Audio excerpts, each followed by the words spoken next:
I got to spend a minute on the Trump cabinet and Kimberly Guilfoyle. Okay. She's not cabinet, but she's been named as Donald Jr. and Kimberly broke up.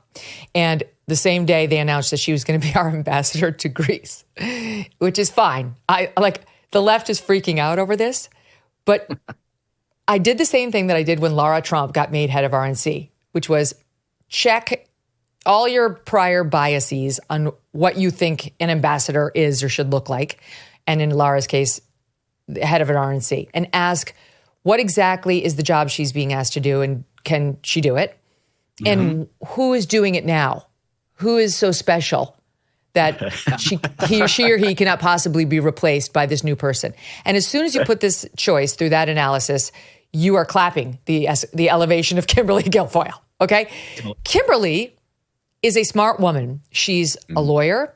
She is totally self-made. She did not come from privilege at all. I believe her father was a cop. Irish immigrant. Mom was Puerto Rican. She goes to law school. She interns at the DA's office. She gets a job as a DA. She was a successful San Francisco district attorney. She did wind up marrying Gavin Newsom, who was mayor of San Francisco. Then she got herself into TV news, got herself into Court TV, and then Fox News, got her own show, got onto a hit show, The Five, where she was doing legal analysis, did wind up dating Don Jr., left Fox News, went with him. There was some scandal, in quotes, around her departure, which will come back to haunt her to some extent on her confirmation hearing. We'll let that play out. And has been a loyal Trump ally for the past 8 years, even at the times when Trump was at his lowest and the most loathed. She was there for him. She was next to him. She never abandoned Team Trump, not with a tweet, not with a stormy exit. And she deserves credit for that if you're talking about the man who now gets to make these choices. Mm-hmm. And so she's going to be ambassador to Greece. Was it a consolation prize? Maybe. But these roles are always given to rich donors. And so Kimberly's not rich, but she donated another way. She donated her time. She spoke at the RNC, 4 years earlier, and she defended him at every turn. So there you go. Here's the other piece of it. Can anybody name our current ambassador to Greece under this president? Exactly. I can't wait to hear who it is.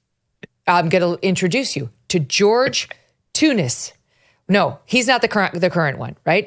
This is Obama's nominee for ambassador to Norway. Okay, the current guy. Wait, this is the same guy? Yeah, he is the current ambassador to Greece, and he was Obama's nominee for ambassador to Norway. So he's both. And would you take a listen to this Mensa member? Tunis, have you been to Norway? There are a lot of things that we're beginning to. There are a lot of markets that will continue to open up. Let me just ask, as ambassador, how would you promote those trade cooperations?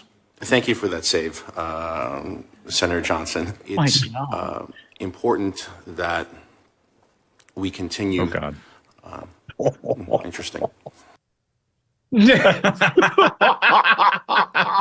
MFG. Good. Yeah. Look, if Kimberly Guilfoyle really wants to be confirmed to this job, she needs to start her opening statement by thanking George Tunis for building the program that she's standing on his shoulders. That he basically built what she has now kind of earned. Yeah. It's like a land acknowledgement. Bobby Boy was an ambassador. Yeah. Wait, so he's a current ambassador to Greece? Yeah. Yes. So he's the current ambassador to Greece, and that was him. Not a little bit. That was him during his Obama nomination to be ambassador to Norway. Can we just watch it again? I would love to see the beginning of that again. Look at this bumbler. Tunis, have you been to Norway?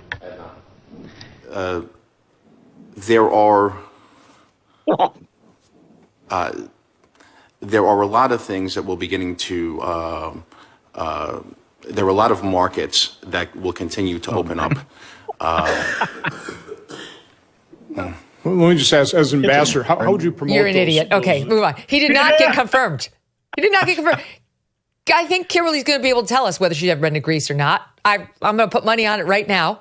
So anyway, it's just nonsense. But of course, the media is freaking out because she was Don's girlfriend. So that's Kimberly. So, okay, ambassadors do need to be confirmed. Will she be confirmed? Yes or no? Yeah, absolutely. Okay, I mean, let's look, keep going. Let's keep going. Okay. Go ahead, Holmes. Yeah, if you have a comment, No, I was I'd just love going to to say, hear. I mean, look, the qualifications are not particularly steep for an ambassador, right? I mean, I remember all the way back when I started in this line of work, that there were the Bush Rangers, which basically meant you bundled a whole bunch of money for a campaign and you had a particular interest in some part of the world. And that was basically the fit. And that's how it's always sort of donate money, and then you say, I would like it. That's how you become an ambassador. Right.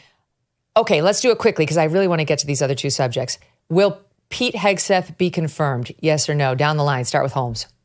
Yeah, I don't know that one yet. I think the hearing is going to be incredibly important. I think it's less about everything you've read in the newspapers right now about all the allegations. He's going to have an opportunity within the confines of the hearing to address that. And there are members, like Joni Ernst has expressed, she's been a victim of sexual assault. I mean, there are things that need to be addressed within the context of the hearing. I think the larger thing for Pete is how he intends to run the Pentagon. There are a number of senators on the Republican side whose votes are open for business on this deal. They want to be helpful to President Trump, but they're going to need some concrete answers on big ticket military procurement type issues that have had a lot of concerns about Ukraine and everything else. And those are real things that he's going to need to talk about. Yeah, and so maybe you won't say yes or no. Go ahead, Ashbrook. Yeah, I don't think it's a no by any stretch. But I'm still open on it. Yeah, I think it's, first of all, the guy is extremely impressive, and everything you hear out of these meetings that he's having on the Hill with all these senators is that he's come prepared with answers to their questions, specific questions that they ask. They've done their homework. He's been in there, and he is doing a really good job convincing people, from what I understand. So I think it's a maybe lean yes. I mean, Okay. I think Duncan? the attacks against him are absurd. I think, he has done a very good job refuting all of those allegations. And I think in particular, when you're talking about the Pentagon, an institution that has failed 7 audits, or like West Point, who was asked by a reporter if Pete Hegseth ever got a nomination to attend the academy, and they say no. And then he has to dig up the nomination letter that he got 2 decades ago to prove them wrong. Yeah, hats off to the filing system. But He was accepted at West Point, and they denied it when ProPublica called them to ask whether he had ever even applied there. West Point said no, he never even applied, and no, he wasn't accepted.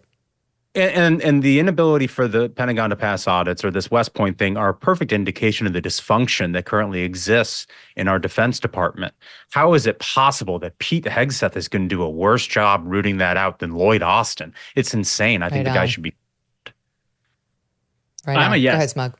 I think Pete gets confirmed. I think you've done a terrific job showing the truth on these fake allegations that were brought up against him. I think that he has done a tremendous job supporting the veterans with his work for charity. And I think he is the right person for that job. He's someone who has served.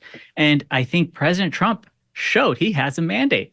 I hope every senator understands that the American people are completely behind President Trump. And he made this pick for a reason. It's because Pete's the right guy for the job. Mm-hmm. All right. Now I'm going to ask you to go faster on the next one. Yes. RFKJ. Holmes, does he get confirmed? Yes. Ashbrook? Yeah. Yep. Duncan? Yes. Yeah. Yes. Yes, thank I think God. he gets confirmed too. Okay, good. And those are really the most controversial. I will ask you quickly about the wacky Surgeon General candidate who is, I don't know what's happening with this woman. She sounds pretty leftist. She was leftist on the COVID lockdown. She's lefted on the language she uses around the trans issue and children. She's been controversial amongst the right, but does she get through, or do some of these senators vote her down? Holmes? Yeah, I think this has popped up in a couple of different places. I also think the nominee for the Secretary of Labor has not the same set of issues, but also some concern from within. And that's where you start to get nervous, because the Democrat Senate conference is not typically one that doesn't take a skin where they can get it. And they may ideologically be okay with some of these nominees, particularly the Labor nominee, but I don't think they're going to give votes for it. If they think they can take a scalp, they're going to take it. So I don't know. I mean, some of those ones get a little dicey when you're dealing with something less than full-throated support from a Republican conference. Mm-hmm. Ashbrook? Yeah, Surgeon General Labor? Listen, I agree with everything that Josh just said about this Labor nominee. There are concerns about support for the PRO Act and things like that Republicans really don't like, conservatives don't like, and you can see Democrats trying to take her out. Yeah, I don't know I know the PRO Act thing is an issue on the labor nominee, but like at the end of the day, if Nick Papagiorgio can be the ambassador to Greece, I think they should be able to find a way to get confirmed.